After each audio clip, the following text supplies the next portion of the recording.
The Syracuse sweep, grumpy old man, JWILLY on NIL, the Doug Fresh question of the week, and more. Hello, everyone. Welcome to the JWILLY Show. I am Mark Jerome, joined by the ACC's best associate coach, Jason Williford. We are sponsored by Rhines and Rogers, where Charlottesville gets engaged tonight, and North Carolina versus Pitt. Just kidding. That's why we're a little delayed. We were all watching that game. J. Will's good game. It was a heck of an ending. Great game. Now I've got the NC State scout, so I'm got my other computer up, and I'm trying to follow that one. But it was a good game. Who are they playing? State's got NC State's playing Florida State. Oh, okay, that is a good game. What half is it? It just started. Okay. NC State's up 15-4. Do you like scouting? Yeah. Why the hesitation? Only because I don't know if our guys pay attention to half the stuff we tell them. So,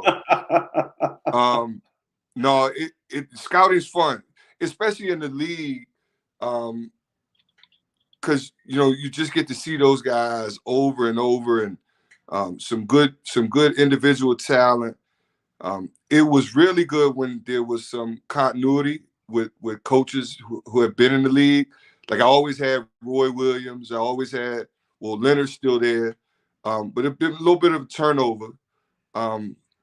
But, you kind of get to know what they're doing, and just see different wrinkles. So, yeah, that's the fun part.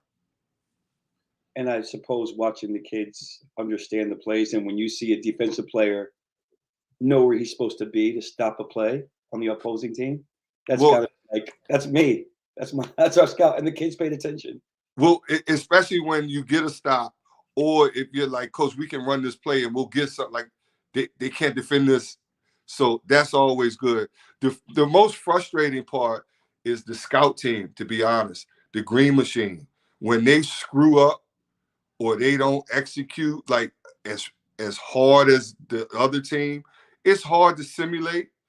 But if you ask those guys, I am chewing them out. Don't turn the ball over. Let's get a good shot and play defense the way they're going to play defense. But it's so hard to simulate. You talked about the green team. Who was explain the green team? That's the scout team. Those are the players who are simulating the other team's offensive and defensive sets. Yeah, right? Those are walk-ons. Those are guys that are redshirting. And we've had some really good green teams over the years. That's exactly where I was going. Who is your all-time green team? If I go by position, it would be, the best green team we had was probably when Malcolm and Anthony were both sitting out and they were on green. And they were a handful. We had a couple other walk-ons with those two, and I just kept telling Tone, we're going to be really good when these two can play. Mama D was a green team guy. DeAndre was a green team guy. We've got the 2 first years this year, Jack Salt. I mean, we had really good green teams. The best, though, is when you get to put the GA on the green team, like Isaiah or Vershaw. When we had Big Versh, oh my God, he could pass the ball. So those guys made it fun. Is Isaiah still playing now? Yeah, he still gets after it. How does he do it?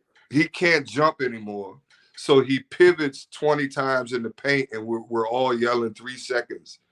But quite honestly, that'll be good. I know we got a game prior to state, but that'll be good when he tries to do what DJ Burns is doing. That's a big boy. Yes.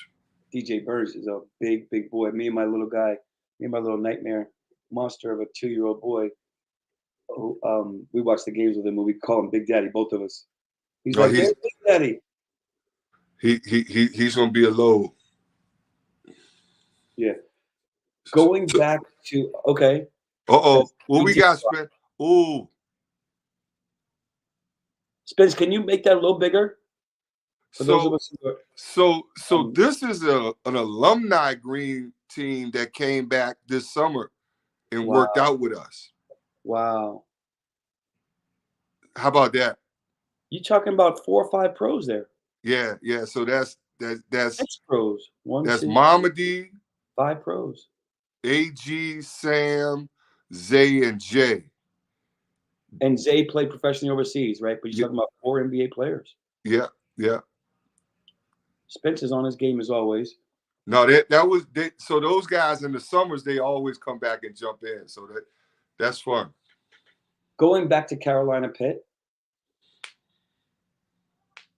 what do you think I'm going to ask you? No clue. Who were you rooting for? I didn't care. I don't care. I'm just not buying that. I don't care. I'm not buying that. I like Jeff Capel. But they beat us. So, for us, we need them to lose, I guess. I don't care who. As long as we take care of business, it doesn't matter. You have such a long history with Carolina. And it's got to be seen as a little bit of a rivalry. Well, they probably don't see it that way. I'm not, but you. Well, I couldn't beat them. We never beat them in the Dean Dome as a player. Did you really dislike them as a player? Well, yeah, I dislike everybody. Them, Duke, Maryland. I dislike everybody. Okay, and how do you feel about them now? They don't bother me. I mean, we beat them here from time to time. Hard to win down there. I remember a game. Ty. I want to say Ty and Kyle's maybe their first year. We go down there and we get dunked by 20. It was the first year. It was awful. That was that butt whooping. Yeah, no, that was bad. and then you guys beat them at home, and they went on to win the national championship. We turned around and beat them. Yep. No, it's all those games are fun. That's why you come to Virginia. That's why you want to play in the ACC to go up against those guys. Yeah, that's why you come to Virginia, and look at you guys just rolling right now. We're doing our thing. Knock on wood. Playing very well. Wasn't the best performance. A little sloppy the other night, but you still won a road game in conference against a team that's solid. It's pretty good. I'll give them more than solid. I'll give them pretty good when they play. Well, so 1 year on the road in the ACC, always tough to go on the road. 2, you're going up against that zone. Always hard to go as much as we go against 6 guys in a zone, and it's just it wears on you. Yeah. They change up different looks. They get aggressive. They don't, sometimes they don't guard the middle. Sometimes they guard the middle. Sometimes they're darting passing lanes. Then they throw the press on. And they've got some decent offensive players. Judah Mintz is going to be a good player. He's as a first year. Gerard can get going. Edwards down the side. I thought in the first half, we got out to a good start, but then I thought our guys thought it was going to be easy. And then they start touching the paint. We had some defensive breakdowns. The ball got in the paint way too easy in the first half. Fortunate enough, we made some shots. But we also, I thought, had some careless turnovers. We would turn that thing over. And then it just got nip and tuck the second half. They made a run. They took the lead. We came back. We made some big timely shots. Got some good stops. Fortunately for us, they missed some free throws. But I thought we got a little more aggressive defensively in the second half, where we were flying around and post trapping more and just trying to be a little more disruptive. Spencer, I think, if I'm not mistaken, and this was 2 days ago, So I don't remember. The other issue that you might have had where it becomes a little challenging is you play home Saturday and you're on a plane flying up to Syracuse on Sunday to prepare. You have 1 day rest. They had 1 day rest too, but it's there. It's at home. It's a little bit different in a very familiar setting. Yeah, but that's this time of year. It's always, especially for guys who may not have been in there before, to shoot in that building, and you just got to get used to it, get acclimated to the backdrop, and then the zone. Like I said, a lot of teams will show zone and then go back man, and you kind of can run some of your man offense and maybe get a quick hitter or two. you just don't get that luxury against that zone. Yep. By the way, 24-4, NC State blowing out Florida State. Where is that game? At NC State? At NC State. Yeah. Casey Marcel, 6 points. DJ Burns, 6 points. Casey Marcel, 1 for 1 from 3. Joyner's pretty tough player too. Yeah. Let's go back to Syracuse. How would you rate the first half? And let's go through the first half a little bit. It seemed like Syracuse had a little bit of a different game plan. I haven't watched them in a long time try to take away the middle. I've watched them leave that middle open and open and open almost every game. It seemed like Boeheim decided, I'm going to give a different look. So what's interesting is you're right. The game. So we've always had success putting a guy in the middle, either a guard or a big who can operate in there, right? But the Virginia Tech game exposed them a little bit because it kept getting to the middle. And then Tech got whatever they wanted. They fanned out to the corners. They threw it back to the top. They threw it underneath from the middle. And late in the Tech game, they adjusted, and Edwards stepped up and actually got some tips as the ball was being entered into that, that nail hole, middle of the zone area. And they just carried that over to our game. And so we were able to throw behind it a little bit, got a couple lobs. We threw it from the top down. JG got a couple short corner jumpers early. And so they just kept adjusting. They second half, they didn't let it in as much. And we put some guys behind it. But it was tough. They pressed. Mintz and God, what's the other kid? Gerard. Who? Gerard? No. The other guard, Samir Torrance. Yeah.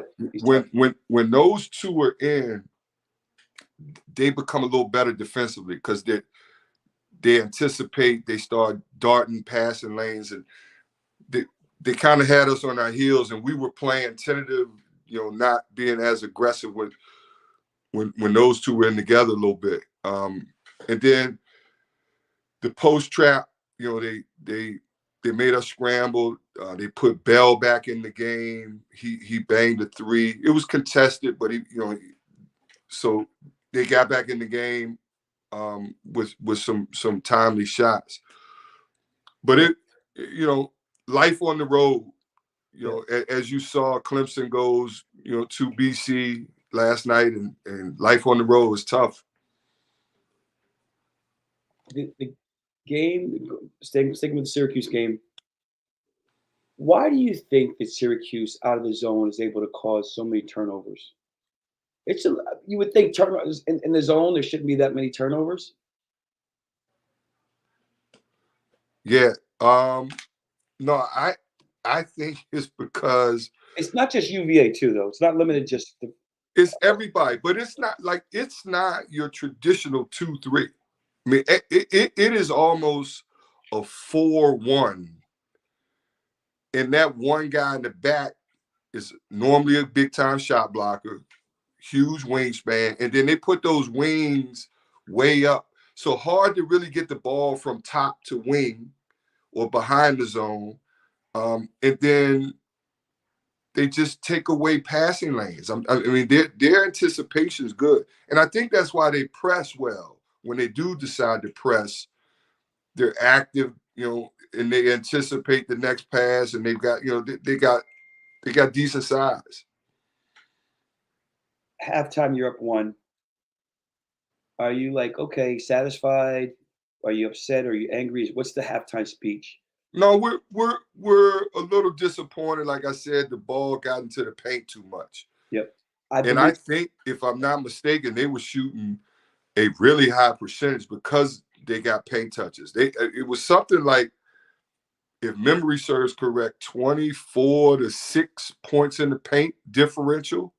I believe Spencer reported during our halftime show that Syracuse had 22 or 24 points in the paint. Yeah, no, it was too easy, and we were disappointed in that. But understanding what type of game, we knew it was going to be that type of game.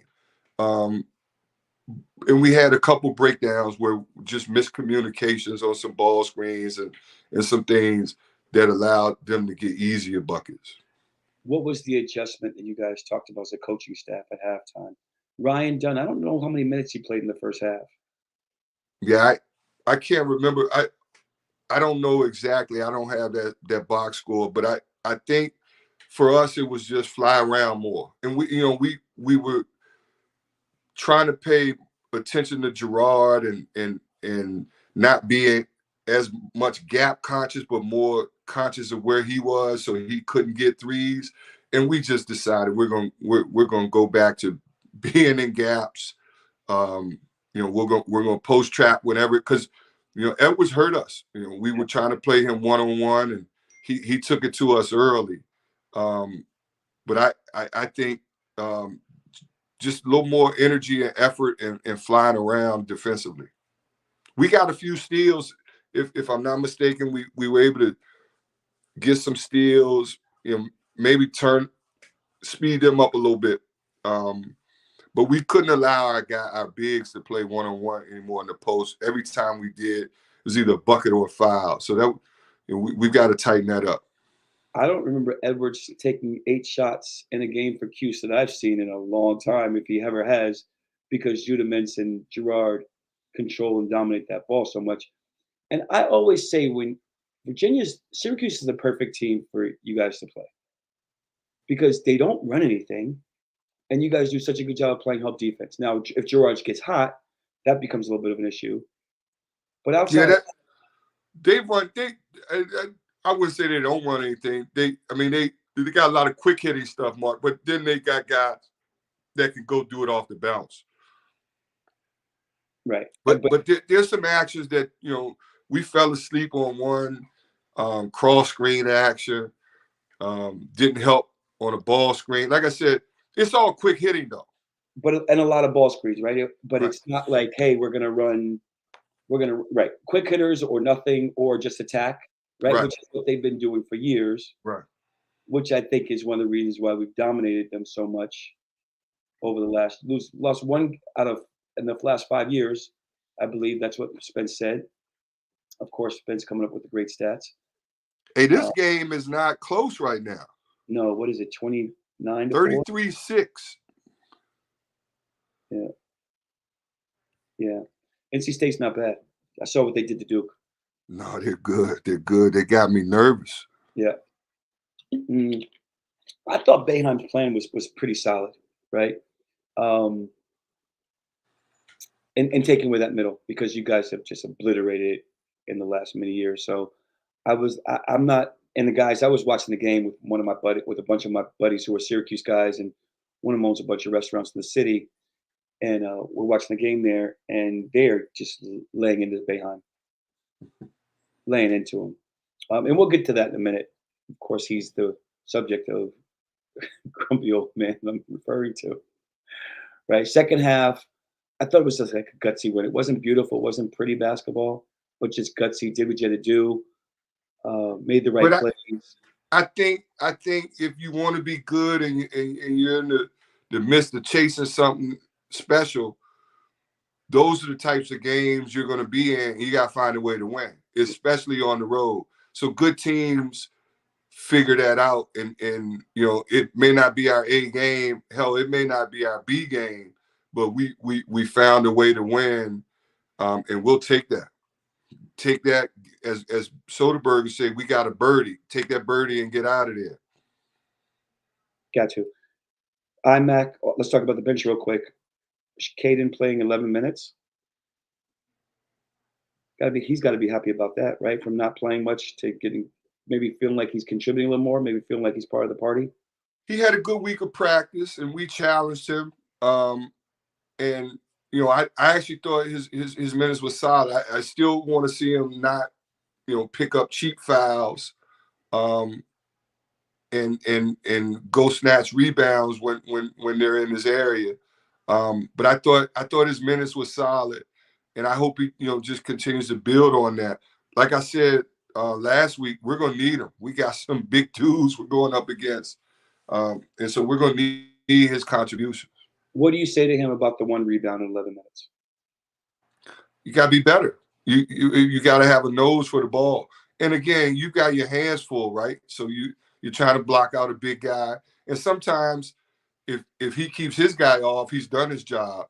But I think there are times where he can go get some out of his area and just anticipate, especially defensively. Ryan Dunn had played a bunch of minutes the last couple of games. 9 minutes this game. Catches a great alley-oop, makes a couple of plays, makes a couple of hustle plays. Yeah, and it's a game where you got to be sound with the ball. We probably were going to play Ben and JG more just because of their offense and ability to play in the middle of the zone. Normally, Ryan's on the wing, but we put him in that dunk spot area where we were hoping to get a lob or two behind it, and he went and caught one. And we were hoping for a few more from he and Caden, because that behind that zone is so open. It's just hard for those guards to see that all the time and make those plays. Right. Are you telling IMAC, by the way, never to throw another alley-oop? He's playing so well. No, he's got to stay aggressive. I mean, right look, just didn't execute it great, but it was probably it's probably there if he throws a better pass. I'm teasing because I think he's doing terrific. No, he's good. Yeah. Play 18 minutes that game and 2 for 4. What did you think of the performance of the two?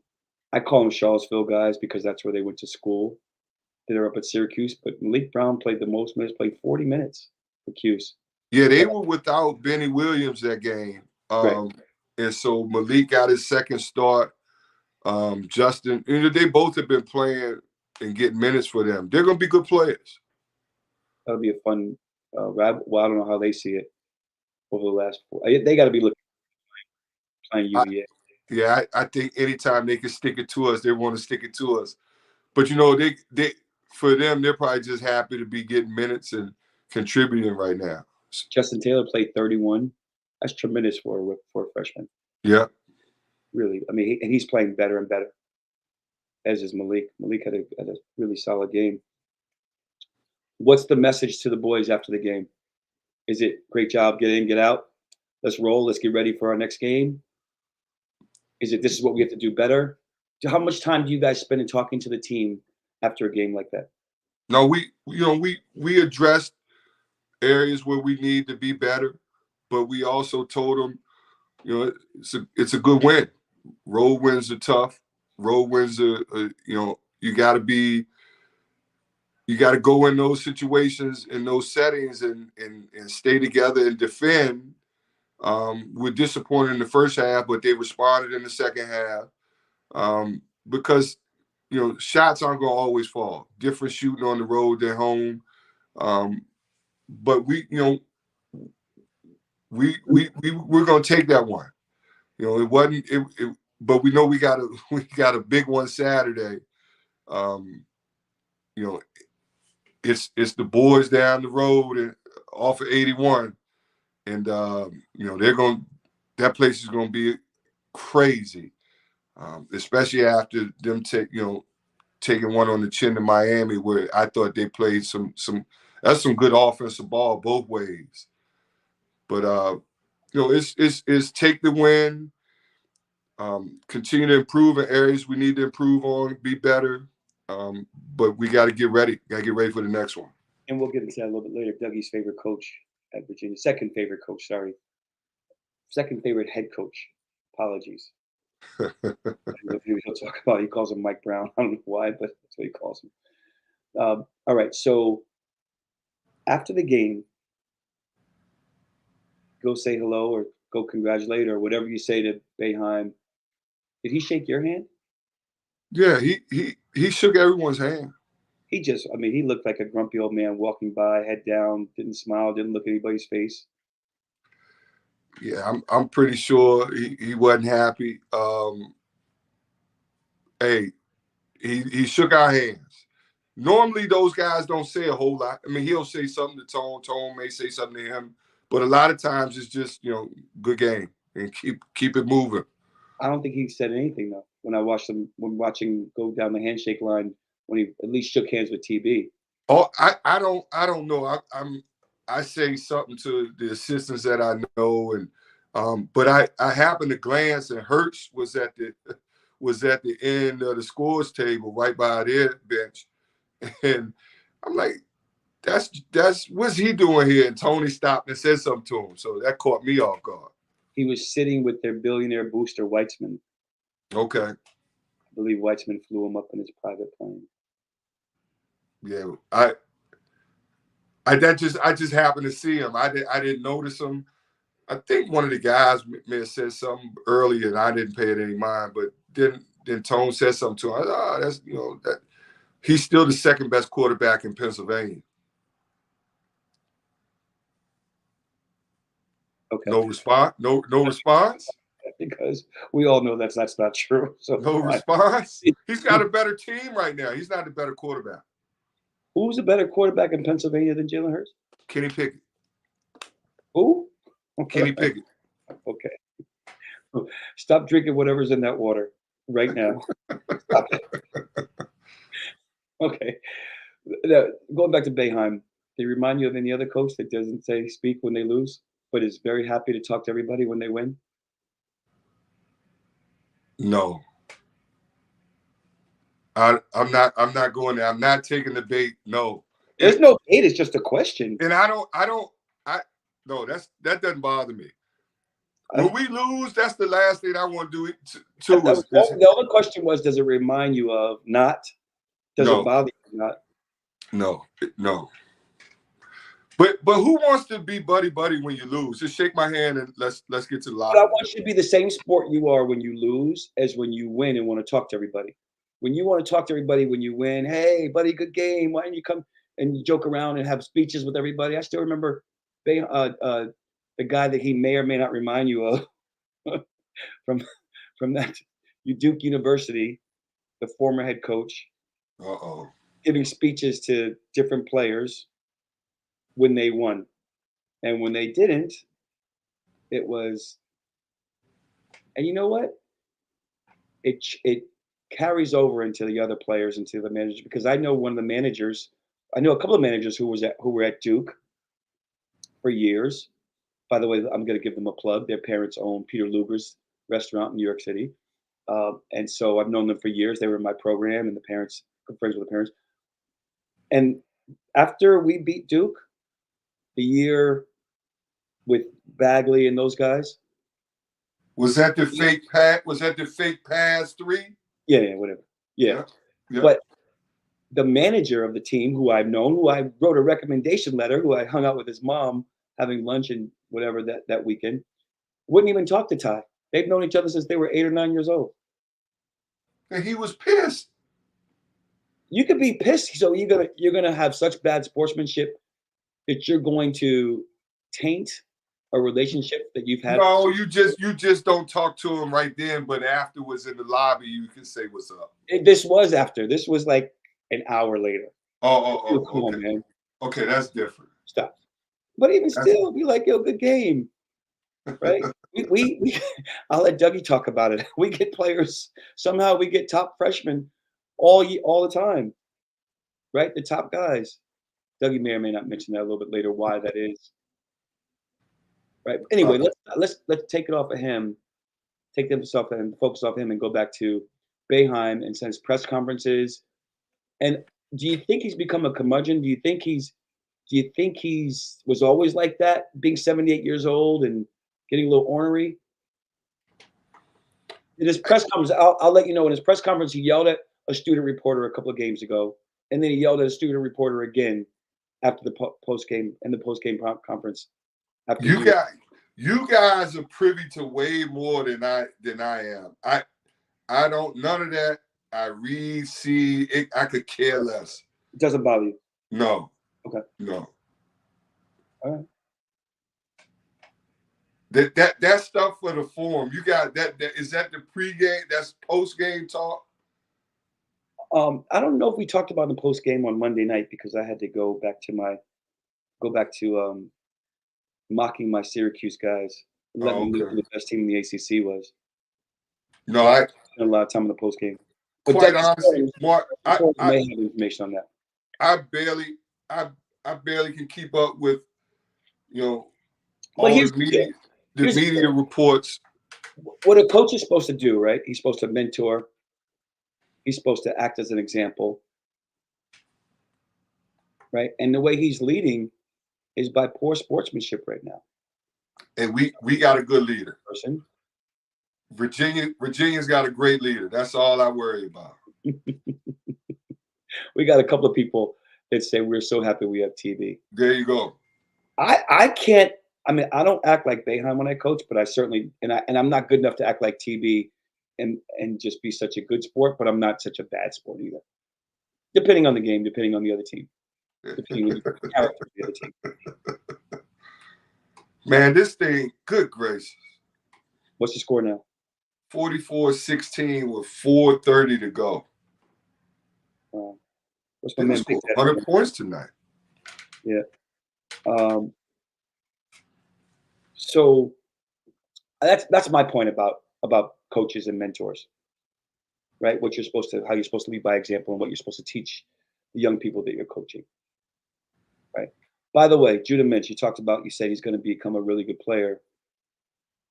Do you think he's here next year? God, I mean, if he is, they got a good player coming back.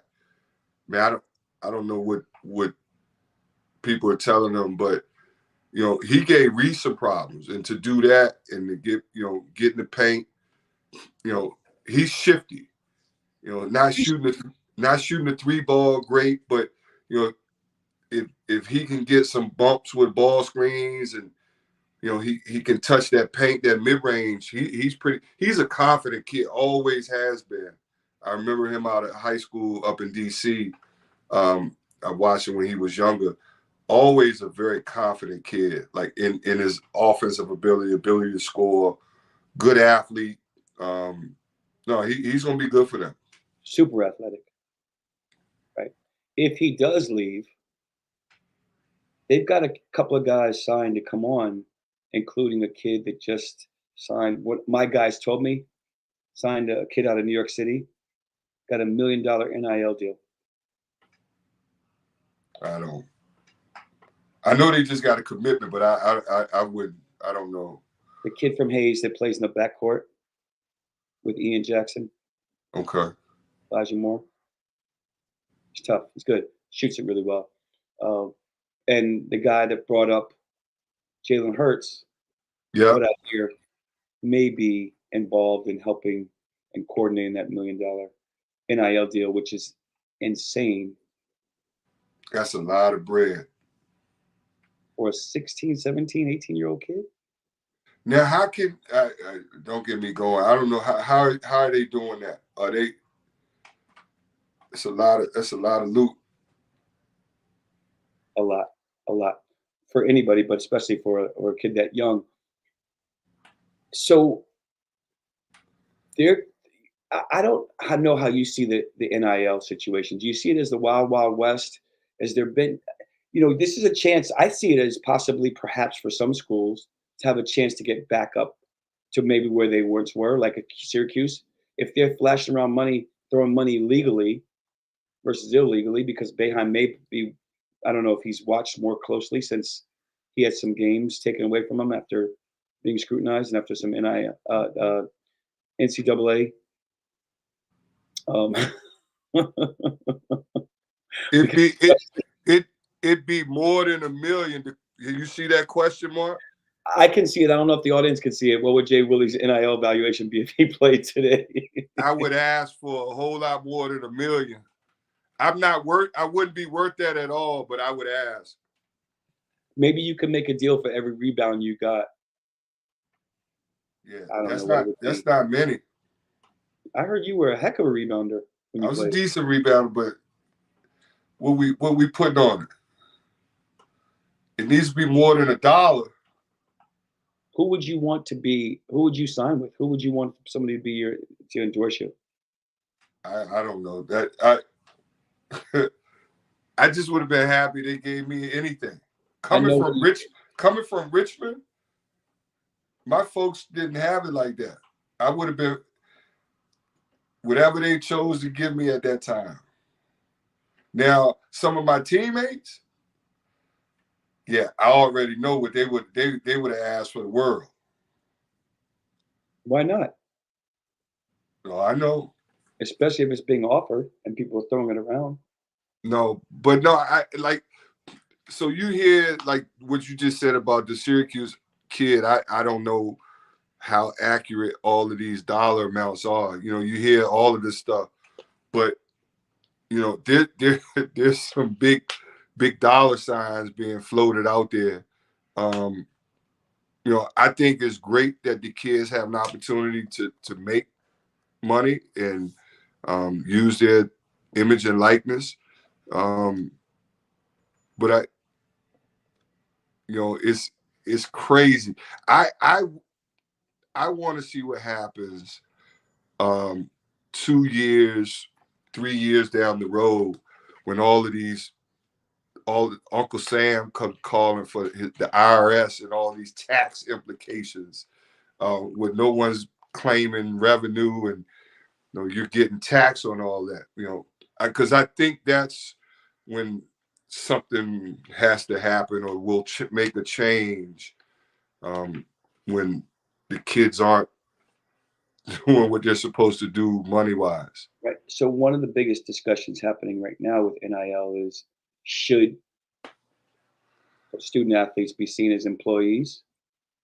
Well, Or I think as long as we're allowing them to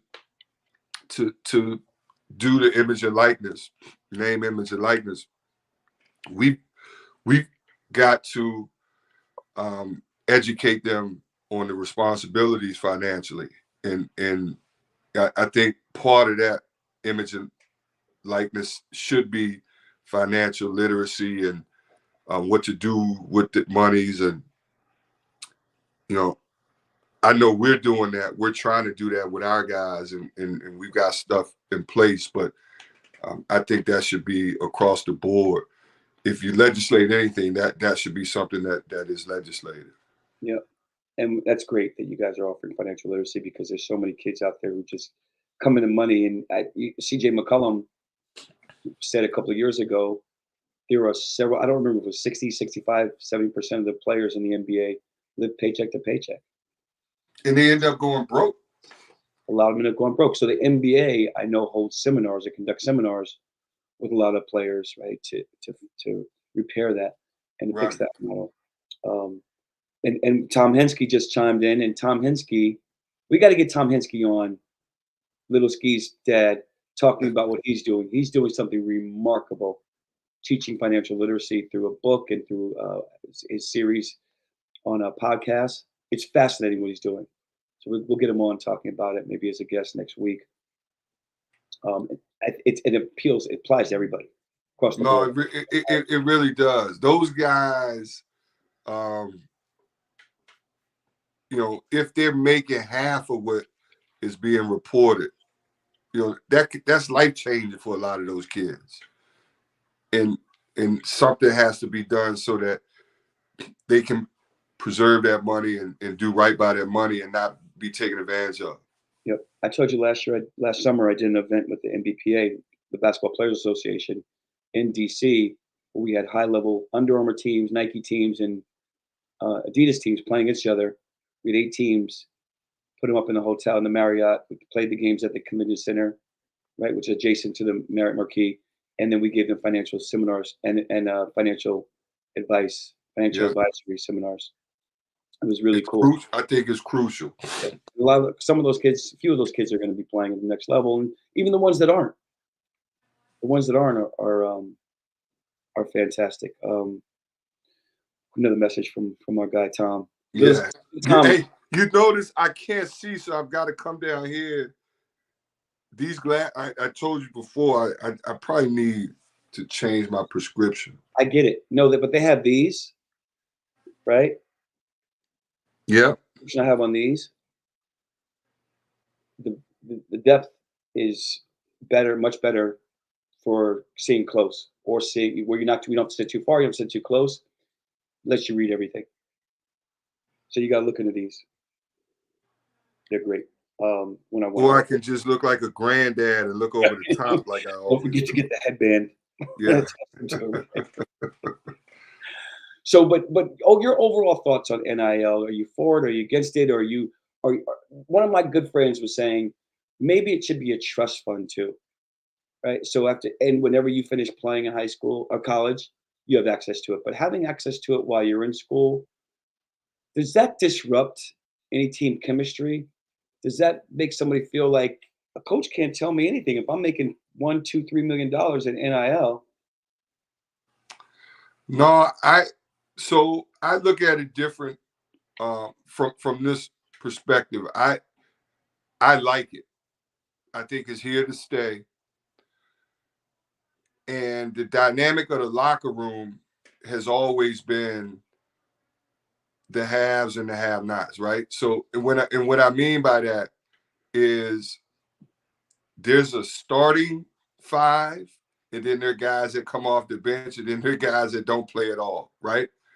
So there's always the locker room takes care of itself. So NIL, I think the guys that want more money are going to get money, and the guys that or merit more are going to get more, and that's how it is. I mean, it's the nature of sport. It's the nature of capitalism, if you want to say that.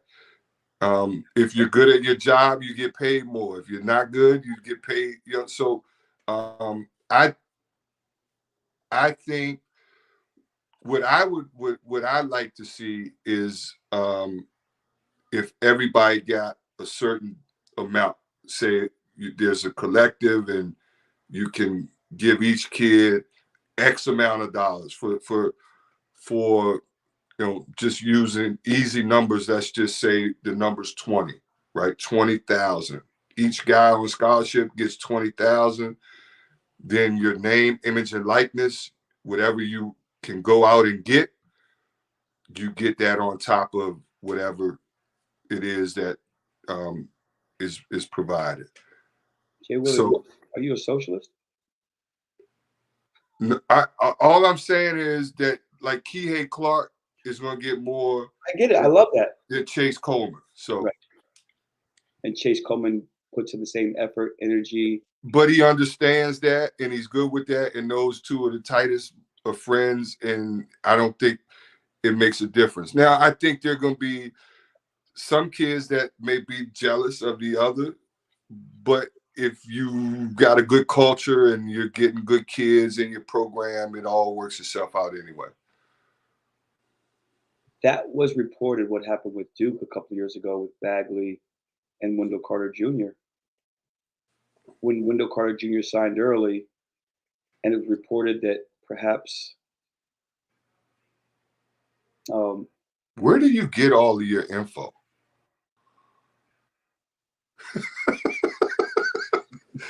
How do you know this? I got no clue what Wendell Carter and Bagley were doing.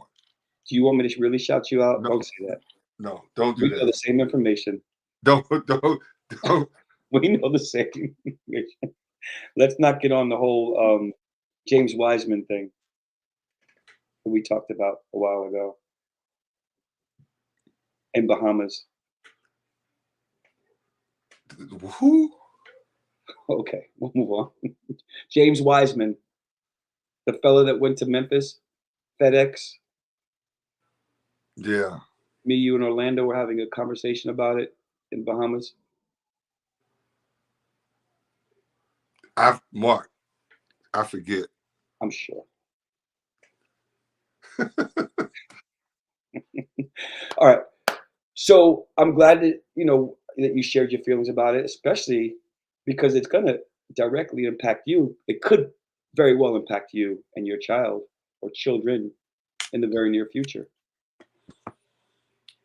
Well, if my wife's got anything to do with the recruiting, she's all over this. She should be. Yeah, she's like, yes, we want good school and big package. I'm like, sweetie, please don't be that way.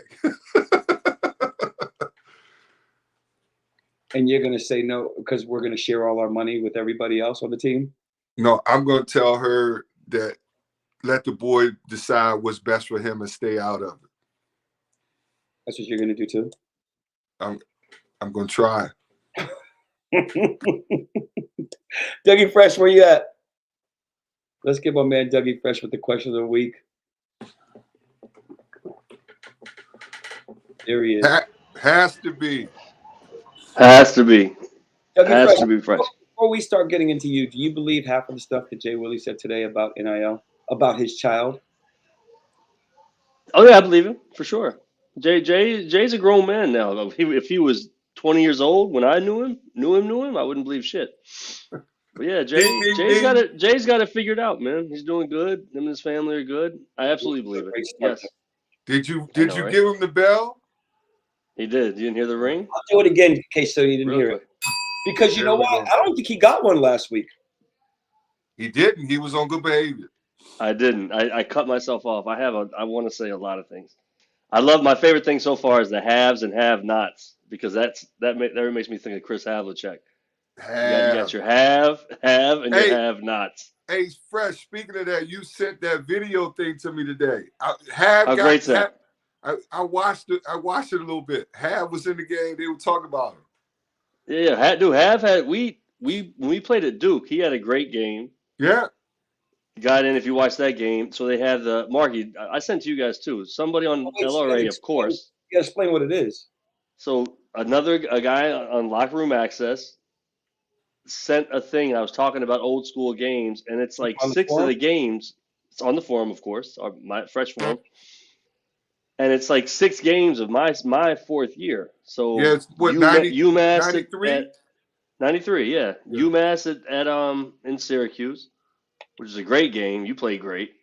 At Duke, Carolina, forget that. Duke and then at at home. Wake Forest. Duke at home. Jay, you know what? Watch Duke at home. Duke on the road, Duke at home, which we swept them for that's the first time since '83, by the way. I don't know if you guys have done that since. At that point, the first time since '83, and you know that's when you were really coming out. But dude, you should show your team now the way you guys crash the boards. Like I'm out in the perimeter doing my shit. You guys are just screaming and mauling and boom. Mark, you got me. It's such a different game, Fresh. Like watching it. It's compact, right? We were all inside the 3-point line. Well, speak for yourself, not me. I mean, okay, you dribbled up and then you were inside the 3-point line. Yeah. Oh, I was never inside the 3-point line. It was a team rule, Marky. My last year, I was not allowed to roam inside the 3. It was unbelievable watching that, Fresh. Like how it is. I mean, the game is so much more about spacing and floor balance and keep opening the lane. Man, it was 8 people in the lane, 9 people. But if you watch RD though, RD is not so much different than what you guys do. No, so it's funny when I first got here and Tony was, we're pack line, we do this, and it had a name. And as I'm watching film and we're practicing, I'm like, Tony, this is the same defense I play. That's how we came up. We denied a little bit more than you guys do, I think, and we also forced baseline. You guys forced middle, am I right or am I wrong? Well, I honestly, Fresh, we just kept the ball in front of us. We tried to keep it, but we always had help. There was always help. So it really was packed. For me, thank goodness. Yeah, I mean, we weren't denial. We weren't. I mean, it was everything was cushion, keep it in front, shoot contested shots. It was crazy. I tell you what was glaring. The amount of turnovers we had. We threw the ball away like insane amount. Yeah. Speak for yourself. I led the team in assist to turnover ratio for the record, Marky. 2.37 to 1. You and Corey were doing that thing all over the place. Me and Corey, it was Cornell. Remember Cornell would get the rebound and just like he would do the craziest shit. And you'll see multiple times I'm like on the wing jumping up and down my little ass. I'm too little. Nobody sees me. I'm wide open. I'm just trying to get a 3 up. No, that was cool. You sent that to me. I watched a little bit this afternoon. No, thank my man. Thank my man on Locker Room Access. Who was it? So. Let me give him a shout out. What's his name? God damn, it's like Kamikaze Who. All right, there you go. Kamikaze Who, and he sent it right away. These guys, they love it, man. That community is the best. That's how Marky knows everything. I know all these stories too. He's talking about Boeheim whining, being miserable. My boys don't think I was a good player, so now I can share that with them. I'm telling you, dude, that second half of that season, you were really, really good. You even hit a 3 in the dome. You hit a 3 in the Carrier Dome. Right wing. Hey. Rattle. Hey, what's the Bell record? I don't know, but he broke it tonight. No, I think it's got to be 6. I'm going to go with 6. We're up to 4 right? All right. Well, the whole advanced metrics, it depends on over a 40-minute game, right? So when I play this game, I'm playing a fourth of your game. If I was on the entire game with both of you two, I'm like 3 out of every 5 minutes right now. If I sat for the whole hour, you can extrapolate and do the number, right? There you go. That's how it works. Hey, what changed with can I ask a basketball question? You want to talk about something else? No, this is your fresh question of the week. Jaden Gardner. Yep. Last couple games better. His shot has been not good. He was he didn't pout, but you can see he gets in his feelings a little bit when he's not playing. He wants to play well, I think. Well, he's a competitor. And when he's not playing, but he scored big buckets, got a lot of points, kind of back. The dude's a competitor, and he had been struggling a little bit, but what I think has happened, and I'm going to take full credit for this. Yep. Last week and a half, we've been playing a one-on-one game. Yep. And so the bigs against the bigs. So the bigs, I'm talking I'm a bigs guy, right? Yep. So I take the bigs. Jade, go ahead. They all go one-on-one against Isaiah, Tristan, our walk-on, and Isaac Trout. And so Gardner and Caden and Poppy and Ben and Ryan and even Armand. Oh, nice. Armand in the mix. So we go mid-post, elbow, mid-post, elbow, both sides. And they get to go against those guys. We've been doing a lot of that. And I think it's helped Gardner because he's got his mojo back. He's just turning, facing, scoring, letting it go. And it's been good for him. So I'm going to take full credit for that. You had the idea. Let's just do this. Do you have a dribble limit? 2 dribble limit? So it's a shot clock. So it's a 5-second shot clock. All right, perfect. Same. So it's elbow. So we go right block, off the lane, facing, right elbow, left block, off the lane, facing, left elbow. And we just go around. You play what's that game called? Around the world. Around the world, exactly. But they get to go against 3 different defenders. No, that's nice. That's smart. And so, it's been good.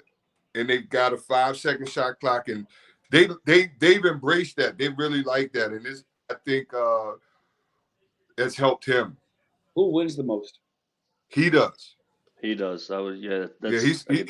He's got a way of just bumping you and shooting the fade away, and You know, he can spin on you. So he's been good. Who comes in second? Trout. No, Trout's a defender.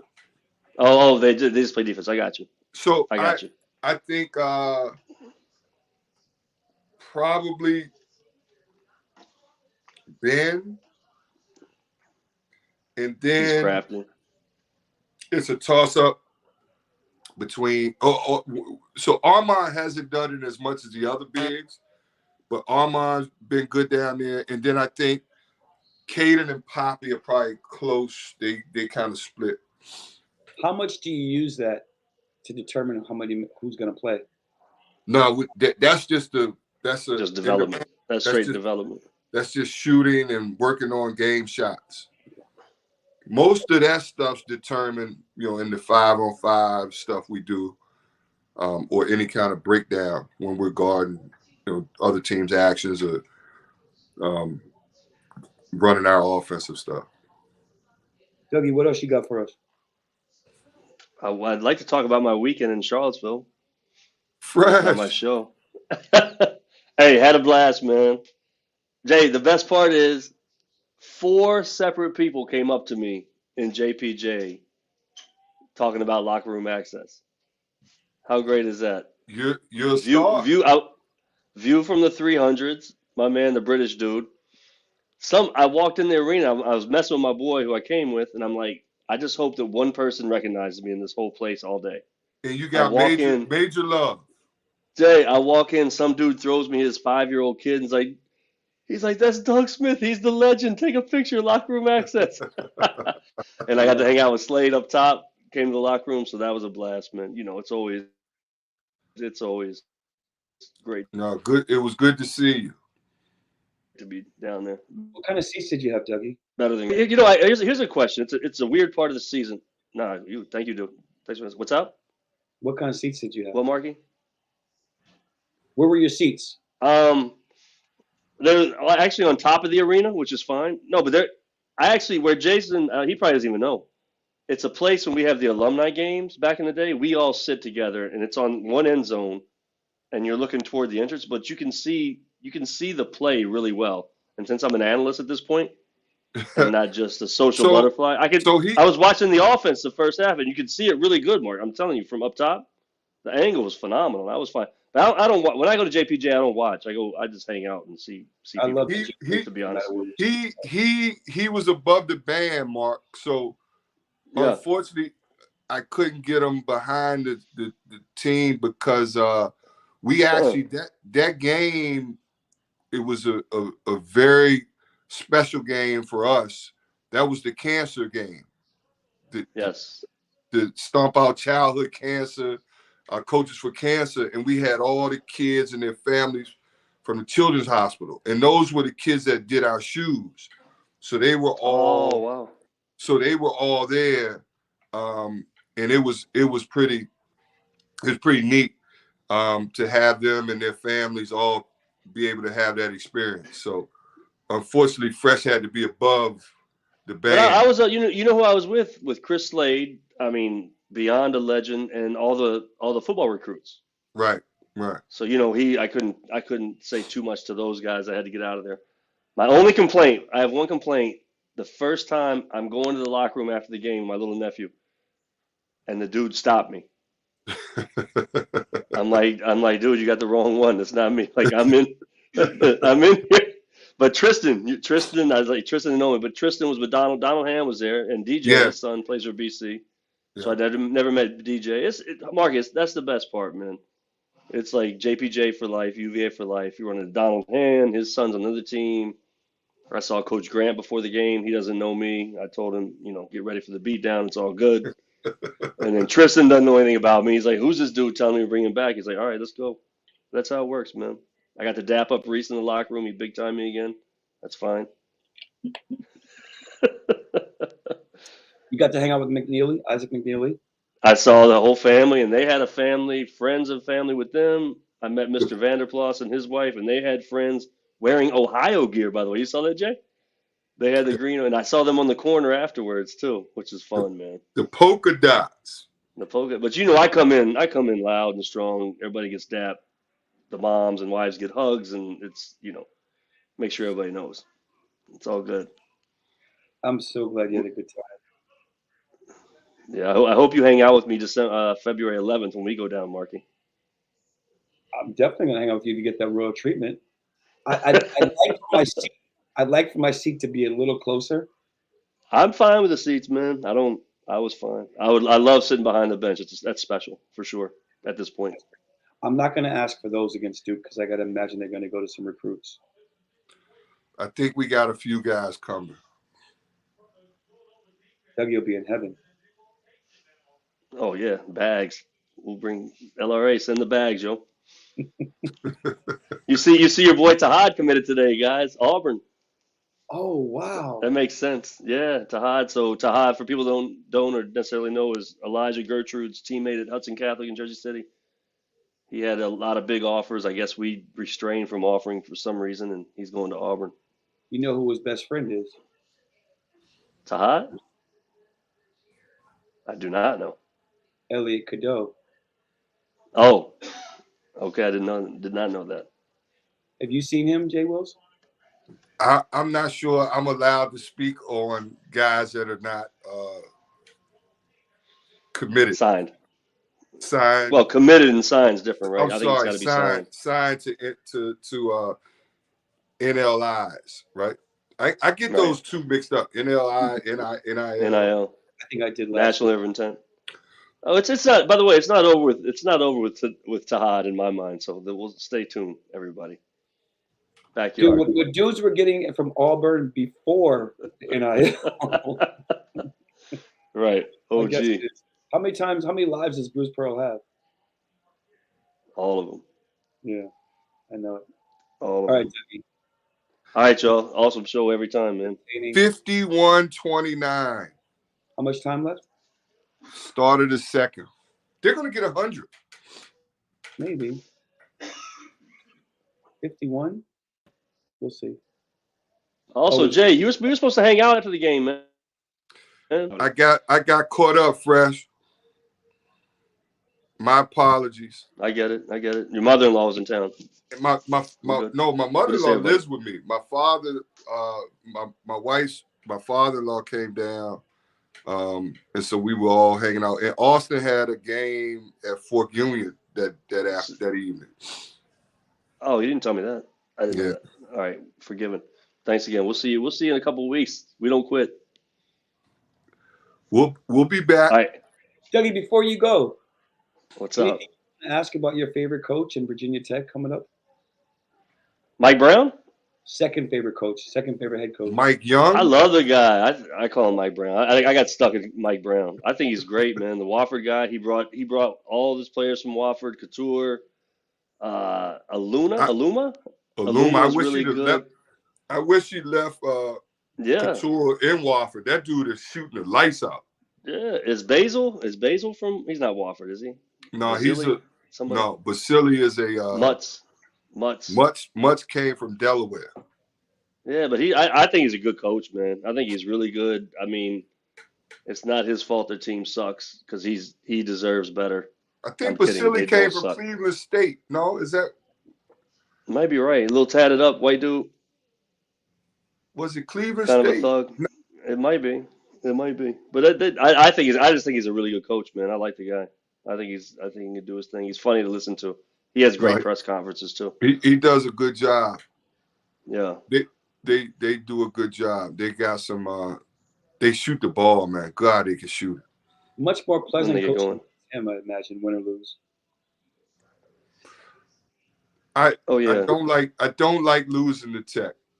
I'm sure.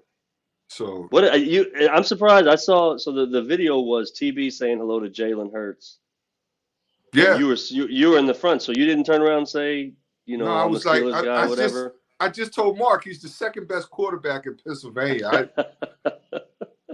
My look was like, what's he doing here? They just played yesterday or the day before, and so I was like, why is he here? Because it didn't make sense to me. He didn't go to Syracuse.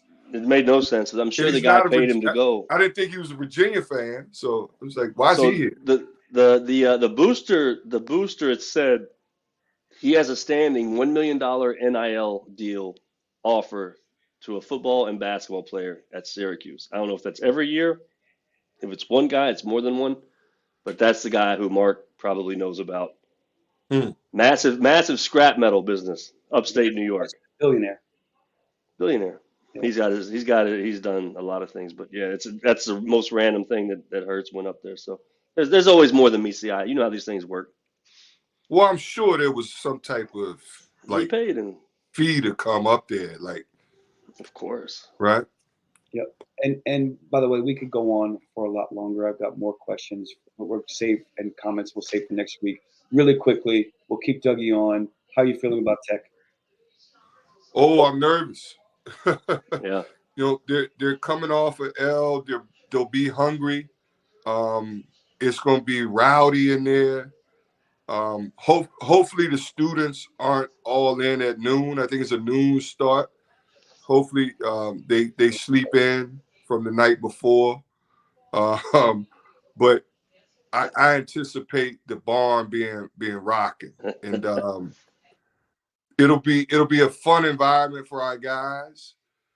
We got to be ready. You know, we got to defend. Our defense has got to travel, and hopefully we can stop the 3-point barrage that they can put on you. Riding a 7-game win streak, hopefully getting 8. When will you guys head down? We'll go Friday. All right. We'll practice here Friday, and we'll go in Friday night. All right. Well, we're going to say goodnight because we've gone on for a little bit over an hour. And we thank our audience for joining. And, of course, Dougie Fresh for always adding so much great entertainment. Best of luck to you on Saturday. Thank you, boss. And once again, we are sponsored by the JWILLY Show. Is sponsored by Rhines and Rogers, where Charlottesville gets engaged. Check them out online at rhinesandrogers.com or at their storefront at 240 29th Place, Court in Seaville. My man Spence is really getting this thing going, making it easy. It's big time. Making it easy for me. I love Spence. Little Ski. And next week, we're going to try to get on Big Ski to talk about the financial literacy piece he's doing. And Mark, we got to, whatever questions we had this week, we got to try to get a few. Yeah. If there were any. Absolutely. It's always hard to get everything in because you're so entertaining and so I'll leave it at that. Even when you don't want to share your true feelings on James Wiseman. All the best on Saturday. We'll see you next week. All right. Thanks, boss. Take care.